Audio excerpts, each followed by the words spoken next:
ओम शांति। आज बाबा ने कहा कि जैसे आपका स्वरूप होगा वैसे ही संस्कार भरेंगे। तो इसीलिए अभी जल्दी जल्दी अपने को फाइनल स्टेज पर ले जाओ। तो बाबा ने कहा कि अभी ऐसी फाइनल स्टेज बनाओ जो अब भी फाइन न पड़े। तो जो डबल रिफाइन हो जाएंगे तो बाबा ने कहा कि उसको फाइन नहीं पड़ेगा। तो इसलिए आज बाबा ने विशेष इस बात पर ध्यान खिंचवाया कि फाइनल वाले का कोई भी फाइल नहीं रह जाता। इसीलिए जो कुछ फाइल रहा हुआ है उसको अभी ख़त्म करो। और साथ साथ आज बाबा ने यह भी बताया कि सदा फरमानदार उसको कहते हैं जो एक संकल्प भी बिगर फरमान के न करे। सदैव अपने को फरमानदार के स्वरूप में स्थित रहकर फिर कोई भी संकल्प करे। तो बाबा ने कहा कि ऐसे जो संपूर्ण फरमानदार है वही संपूर्ण वफादार भी होते हैं। तो आज हम 11 सितंबर 71 की अव्यक्त वाणी सुनते हैं। आज की वाणी का सार है डबल रिफाइन स्टेज। आज बोलना है क्या वह देखना है, क्या देखना ही बोलना नहीं है। ऐसा अनुभव है कि जो कुछ बोलना हो वह मुंह से न बोल नैनों से बोले। ऐसे हो सकता है? ऐसे होता भी है। आज यह मास्टर नॉलेजफुल, पावरफुल, सक्सेसफुल और सर्विसेबल की सभा है। तो क्या नैनों से नहीं जान सकेंगे? अपने मन की भावना व बुद्धि के संकल्पों को नैनों से प्रकट नहीं कर सकते। यह भी तो पढ़ाई का पाठ है। तो बताओ आज बाप दादा क्या बोलने चाहते हैं?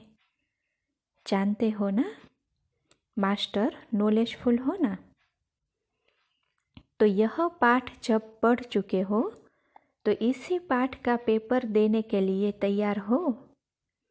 महावीर तो हो ही। यह महावीरों का ग्रुप है ना।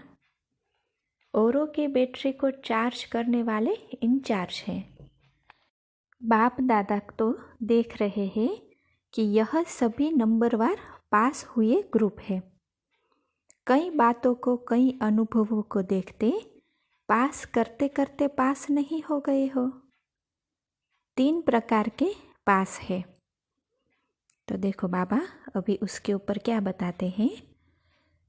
तो इन तीनों प्रकार के पास शब्द में पास होना है। तो देखो बाबा कहते हैं कि एक होता है कोई बात व रास्ते को पास करना, एक होता है पढ़ाई में पास होना, और नज़दीक को भी पास कहते हैं। नज़दीक अर्थात समीप रत्न। तो तीनों प्रकार के पास शब्द में पास हो। त्रिशूल का तिलक अर्थात तीनों ही प्रकार के पास शब्द में पास। यह तिलक नहीं दिखाई देता है। इस ग्रुप के मस्तक पर यह त्रिशूल का तिलक आप लोगों को दिखाई देता है। बाप दादा को आज की सभा क्या दिखाई दे रही है यह जानती हो? अपना साक्षात्कार तो होता ही है ना। अभी अभी का अपना साक्षात्कार हो रहा है। तो बाबा अभी दादी को कहते हैं कि देखो यह है साक्षात्कार मूर्त और आप हो साक्षी। तो बताओ इन्हों के ग्रुप का कौन सा एक साक्षात्कार हो रहा है? यह दादी माइक है। आप, तो बाबा अभी दीदी को कहते हैं कि आप माइट हो। ऐसे यह माइट देती है, वह माइक बोलता है। बाप दादा को क्या साक्षात्कार हो रहा है? क्यों अभी डबल ताज नहीं है क्या? अगर डबल क्राउन धारण नहीं करेंगे तो भविष्य में भी डबल क्राउन तो मिल ही नहीं सकता। तो आज डबल ताजधारी, तिलकधारी, तख्त नशीन राज ऋषि दरबार देख रहे हैं।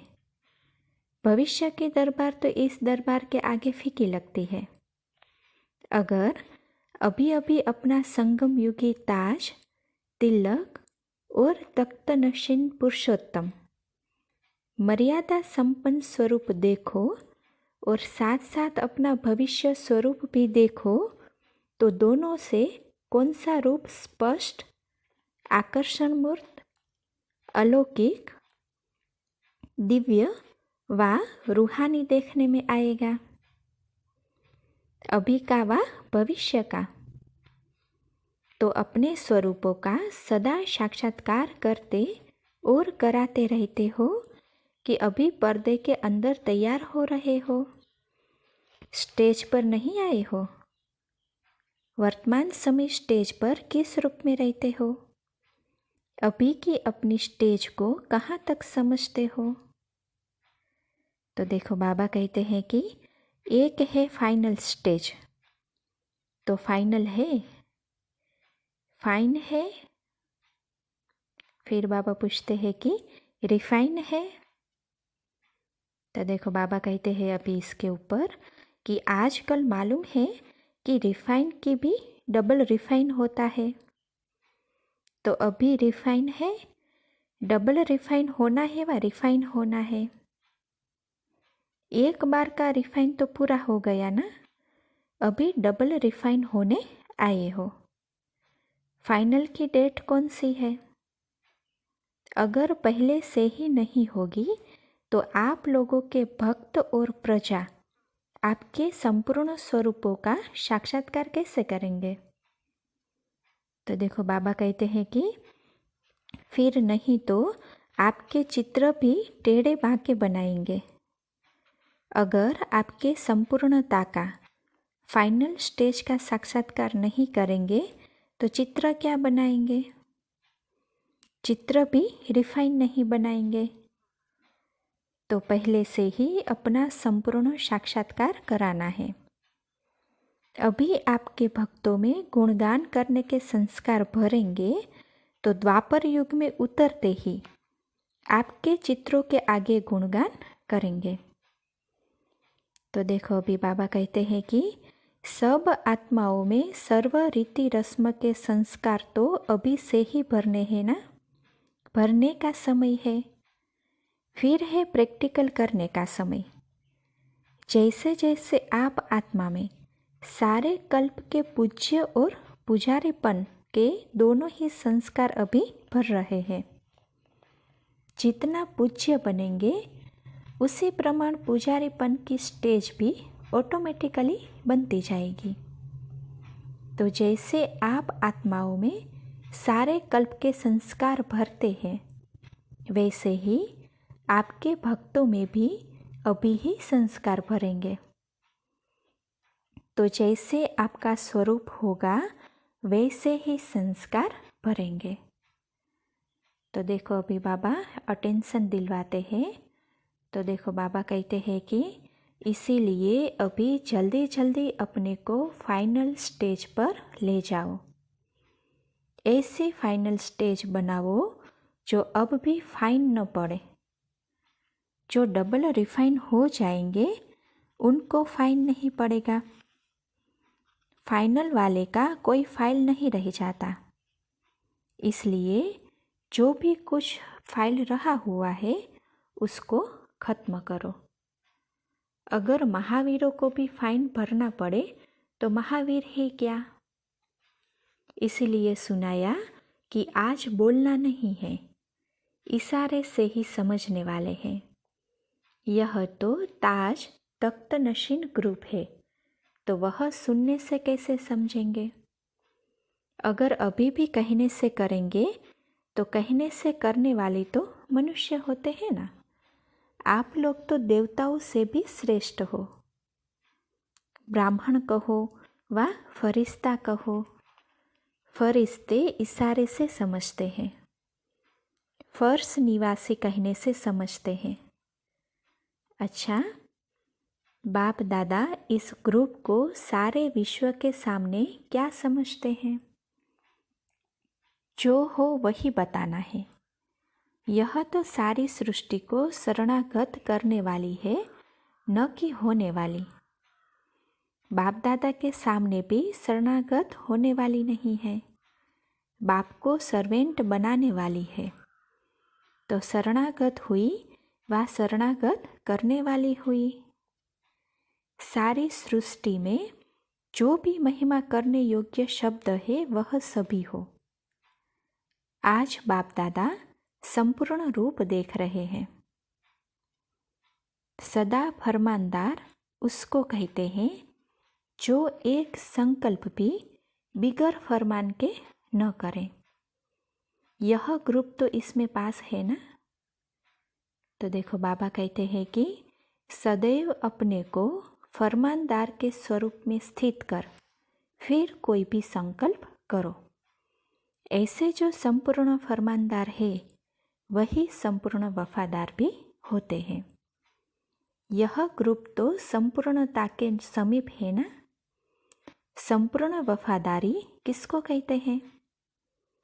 वफादार का मुख्य गुण क्या होता है?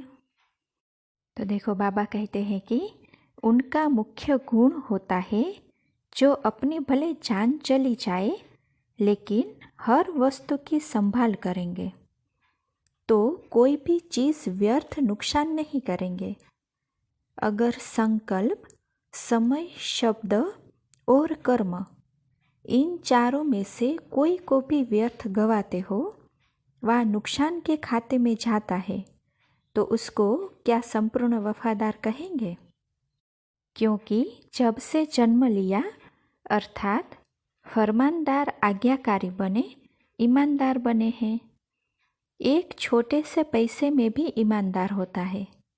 तो जब से जन्म लिया है तब से मन अर्थात संकल्प, समय और कर्म जो भी करेंगे वह बाप के ईश्वरीय सेवा अर्थ करेंगे। यह प्रतिज्ञा की, सर्व समर्पण हुए हो, तो यह सभी बाप के ईश्वरीय सेवा अर्थ हो गई। अगर ईश्वरीय सेवा की बजाय कहाँ संकल्प व समय व तन द्वारा व्यर्थ कार्य होता है तो उनको क्या कहेंगे? उनको संपूर्ण वफादार कहेंगे। यह नहीं समझना कि एक सेकंड क्या बड़ी बात है। तो देखो बाबा कहते हैं कि अगर एक नए पैसे की भी वफादारी नहीं तो उसको संपूर्ण वफादार नहीं कहेंगे। यह ग्रुप तो संपूर्ण फरमानदार, संपूर्ण वफादार है ना। ऐसे संपूर्ण वफादार, फरमानदार, ईमानदार, आज्ञाकारी ग्रुप को क्या कहेंगे? तो बाबा कहते हैं कि नमस्ते। नमस्ते के बाद फिर क्या होता है? बाप तो संपूर्ण आज्ञाकारी है। एक दो को देख हर्षित हो रहे हो ना। संगम युग के दरबार का यह श्रृंगार है। अच्छा, ओम शांति।